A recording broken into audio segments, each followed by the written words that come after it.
Issues that were, triggered by injustice and unfair treatment and exclusion and so on and so forth, leads to this agitation in the East. Up till now, federal government has not sit down on the table to discuss with Southeast leaders and Southeast youth. This even goes a long way to show that they don't care about what happens to the East. They don't care about us. They don't care whether we'll survive. They don't care whether we are dying or whether we're killing ourselves. In a country that today, whether you like it or not, we are the biggest investors outside our region. How many of the regions have massive investment in other regions? That means the Igbo man is one that even believes in the sustainability of the Nigerian project. That is why he can invest in a zone or a land where he does not come from. So, but just ordinarily sit down and let's find a solution. Because the root cause is also rooted to these issues of exclusion. Injustice that have spanned for decades. And the more you are alienated, the more you tell the ones that are growing that you are not wanted. And that's why you see the result to all these crises that have brought instability. Now, instead of finding a way to calm nerves and restore it, you go about showing them, I don't care about you. So I'm using this as I'm commending the president for discontinuing the treason charges against those kids. We're also begging him that exercise the same constitutional provision under Section 174 thereabout, and let the Attorney General issue a knowledge and discontinue the trial of matters. And especially at the time that the judicial system has made conclusive pronouncement at different times, Federal High Court, different court, that this trial has no legal basis. At least in these cases there have been final pronouncement, but you're still fighting and must prove that he's guilty. That means hate. That means you hate the tribe. Because there's judgments of court that have said, release him. The invasion of his house was an attempt to assassinate and kill him. Everybody saw the day the people invaded. There was no cause for that. And the people were beheaded and killed and massacred in tens. And the man ran for his life. Nnamdi did not run away or jump bail. He invaded somebody's house. Just like the time those murderers from my area, in the name of politics, invaded to attempt to behead me and killed some of my family members. Didn't we flee? At the end of the day, when we were able to survive, are we going to, even if I was on bail, I should keep the head so that they can cut it off like ancient Greece. So the man have to run to survive. And then the extraordinary rendition is unknown to our law. It was a clear case of kidnap and abduction, which the court have also declared as illegal. So ab initio there's even no trial. So why is Nnamdi still in detention? Because he's an Igbo man. That's why you have another traditional ruler that is kept in Lagos prison, that the Lagos state government is trying.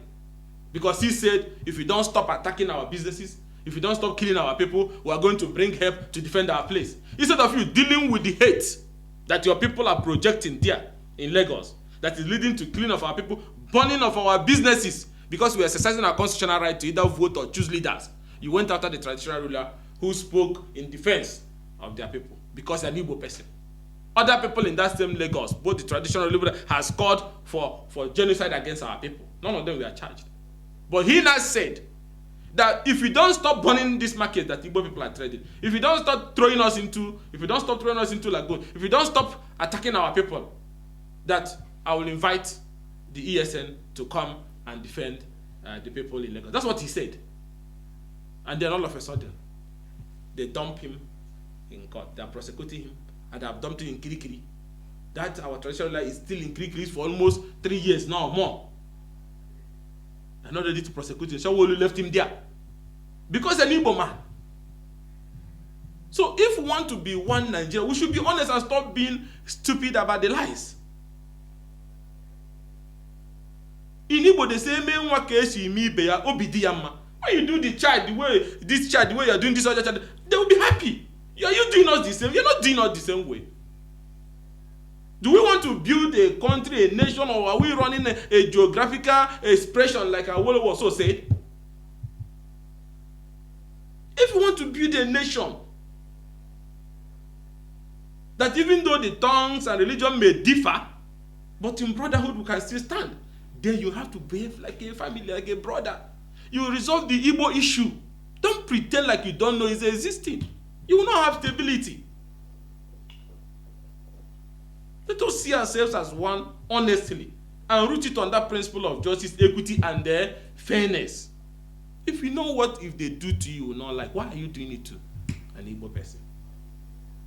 So it's on that ground that I'm asking the president that is long overdue. It's time to respect those judgments of the court and stop this judicial. The court freed him. You went again. You fight another. No, it's not necessary. We're looking for peace and stability. 70% of our people today will take Mr. President seriously when he talks about building a nation, uniting our people, bringing us together, making us to believe that he's about to renew hope, which includes justice. You have to renew my faith in the justice system, in the equity system, in the fairness system. That our people, 70% of our people believe that if the president wants us to take him serious, he should first of all release nnamdikanu and find a way to go to the table to find a permanent political solution to the challenges facing our people. Then we can take him serious. That's the way our people feel. Any of the Igbo leaders can come to Abuja and be lying to him. Those ones I call outlaws. They can be saying all sorts of nonsense. But down there in our place, they want this issue resolved. So that our people can now pick up what is left of their lives and move on. Because this issue is causing instability in our place. Farming activities is zero. Businesses are going down. Most people are no longer returning back. So resolving it starts with, okay, political solution, we'll give him bail. Then we'll go to the table and look at the issue. There's issues that led to those agitation. Those issues have been with us since 1960. Democratic leaders now also know with so much hypocrisy and incompetency and so on and so forth. They were now flashing it in our face like we don't belong. It's not about Nnamdikanu. Even if you take out Nnamdi today, the other generation that is coming are also having the same feeling rooted in their heart. You see, have another person rise up. So finding a solution to them, a permanent solution should be the concern of every genuine leader. Because for how long are you going to keep treating people like that and expect them to believe? In this era of technological advancements, social media and everything, information moves so fast. So you don't the way you can hide information. People have opinions based on your actions. And coming from somebody who has fought the Deco days, democracy, inclusion, and so on and so forth, I'm just surprised that we're still having this conversation 1 year or going to 2 years in office. Just because of Abiola's election that was robbed. They floated the Deco, they fought. Some of them were charged for treason. There was bomb blast that time, remember? Even though there was accusation whether it was Abacha that was throwing the bomb or it was in the Deco people, Tinubu them were throwing it. There were the same transmitter now the was using. Fire meet them and Tinubu we had their own transmitter, radio Kudra, radio this. They were transmitting into the airways. Because they said they wanted the mandate to be restored. Now these people are asking for justice, equity, and fairness. The same thing. So what to do? The Nedeko issue and the bill issue was resolved by compensating them with allowing them to run for the presidency by almost all the key stakeholders. Since that time, they have ruled almost 2 times now. But nobody cares about our own people. So how do you think the young people are feeling down there? They feel disconnected. They feel angry in a country that they are working so hard for. All they are asking is for justice, equity, and fairness. That's what this selective application of democracy, selective application of the justice system, selective application of political opportunities, selective application of the electoral, everything that has to do with the East, the method is different. Even the way you mount roadblock in the East, like is an Afghanistan that America just left from. From just Asaba, you be coming from Abuja, 1 or 2 checkpoints. By the time you get to Asaba, you are trying to cross the river Niger. From that place to where you see 48 checkpoints. What are you doing there? See, crime is still everywhere. It has turned into a toll collecting point for police or security agencies who are on those roads. Extorting the people, making them feel like you just want to annihilate them at all costs from all fronts. So these things are wrong. And like I said before, a true nationalist will focus and believe that equity, justice, and fairness is the fulcrum and the foundation for a united and peaceful country. Anybody that is talking about peaceful country without discussing the sacred core principles of justice, equity, and fairness is talking nonsense. You cannot have a united country, you cannot have a stable country without sitting down to address these core principles of justice, equity, and fairness.